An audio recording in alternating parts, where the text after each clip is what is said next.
বাচ্চাদের জন্য অনেক পরিমাণে হেলদি একটি মাফিন আজকে আপনাদের সাথে শেয়ার করব। এখানে আমি একটি ডিম ভেঙে নিয়েছি, সাথে নিয়েছি 1 চামচ পরিমাণ খেজুর পাউডার, যেটা আমি ছোটো বাচ্চাদের খাবার পেজ থেকে নিয়েছি।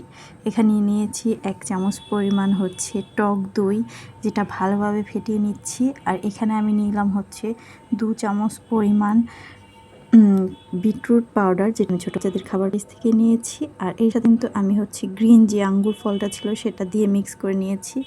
তারপর হচ্ছে যে এই মোল্ডে ঢেলেছি, এই মোল্ডটা কিন্তু আমি কিডস ফ্রেন্ড থেকে নিয়েছি। তারপর কিন্তু আমি কিছুটা আঙ্গুর এই মাফিনের উপরে দিয়ে তারপর হচ্ছে চুলায় 10 থেকে 15 মিনিট ভাপে দিয়ে নামিয়ে নিয়েছি। আর একদম দেখতে পাচ্ছেন পারফেক্ট হয়েছে মাফিনগুলো।